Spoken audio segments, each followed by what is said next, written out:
സ്വന്തമായിട്ട് ഒരു ചെടി നട്ട് നനച്ച് അതിൽ പൂവും കായും ഒക്കെ ഉണ്ടാവുമ്പോൾ കിട്ടുന്ന ഒരു സന്തോഷം അതൊന്ന് വേറെ തന്നെയാണല്ലേ. പണ്ട് ഈ വട്ട് കൊറോണ കാലത്തായിരുന്നു കേട്ടോ. അങ്ങനെ അന്ന് തക്കാളി വെണ്ട ചീര ഇതൊക്കെയായിരുന്നു. ഇപ്പോൾ വീണ്ടും ഈ വട്ട് തുടങ്ങിയപ്പോൾ ആദ്യം ഞങ്ങൾ വാങ്ങിയത് കുറച്ച് ഇൻഡോർ പ്ലാന്റ്സ് ആയിരുന്നേ. പേരറിയാൻ പാടില്ലാത്ത ഏതൊക്കെയോ ഇൻഡോർ പ്ലാന്റ്സ്. എങ്കിൽ പിന്നെ അമ്മ പറഞ്ഞു എന്നാൽ പിന്നെ കുറച്ച് പച്ചക്കറിയും കൂടെ ആവാമെന്ന് വിചാരിച്ച് കുറച്ച് മത്തനും പയറും വെണ്ടയും തക്കാളിയും അതും നട്ടു. അങ്ങനെ ഞങ്ങൾ മണ്ണൊക്കെ റെഡിയാക്കിയിട്ട് ഇതൊക്കെ സെറ്റാക്കി ഒരുവിധം ഒന്ന് പച്ച പിടിച്ച് വരുമ്പോഴാണ് ക്ഷണിക്കപ്പെടാത്ത ഒരു അതിഥി ഞങ്ങളുടെ വീട്ടിലോട്ട് വരുന്നത്. ഈ ഗണപതിക്ക് വെച്ചത് കാക്ക കൊണ്ടുപോകാന്നൊക്കെ പറഞ്ഞ പോലെ ഇവിടെ ഗണപതിക്ക് വെച്ചത് കൊണ്ടുപോയത് ഇവിടുത്തെ തൊരപ്പനായിരുന്നു. അവൻ വന്ന് അവനെ കൊണ്ട് പറ്റുന്ന പോലെ വെട്ടി കണ്ണിച്ച് മുറിച്ചൊക്കെ ഇട്ടിട്ട് പോയി.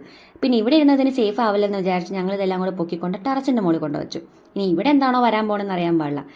മുകളിൽ കയറി പോകുന്നത് ഒരിത്തിരി പണിയാണ്, എന്നാലും കുഴപ്പമില്ല, കുറച്ച് സന്തോഷത്തിന് വേണ്ടിയിട്ടല്ലേ. ഈ ദിവസം രാവിലെ ചെന്ന് നോക്കുമ്പോൾ അതിൽ നിന്ന് പുതിയതായിട്ട് കുറച്ച് ഇലകൾ വരുന്നതും അല്ലെങ്കിൽ കുറച്ച് ഹൈറ്റ് കൂടുന്നതും അങ്ങനെയൊക്കെ കാണുമ്പോൾ നമുക്കൊരു സന്തോഷമല്ലേ. അപ്പോൾ ഇത് തകൃതിയായിട്ട് പോയിക്കൊണ്ടിരിക്കുമ്പോഴാണ് അമ്മ പറയണേ എന്തായാലും ഇൻഡോർ പ്ലാന്റ്സും കുറച്ച് പച്ചക്കറിയെ എന്നാൽ പിന്നെ കുറച്ച് പൂച്ചെടികളോട് ആയാലോ എന്ന്. അങ്ങനെ അമ്മ തന്നെ പോയിട്ട് 2-3 കളറുള്ള റോസാ ചെടിയൊക്കെ വാങ്ങിച്ചുകൊണ്ട് വന്നു. 2-3 ചട്ടികളിൽ നടുകയും ചെയ്തു. അപ്പോഴാണ് തോന്നണേ ആ ചട്ടികൾക്ക് അത്ര ഭംഗി പോരായിരുന്നു. ഇതേ പോകുന്ന അടുത്ത ദിവസം പെയിൻറ്റ് വാങ്ങിക്കാൻ. അങ്ങനെ പെയിൻറ്റ് വാങ്ങിച്ചുകൊണ്ട് വന്ന് പെയിൻ്റ് അടിയും തുടങ്ങി.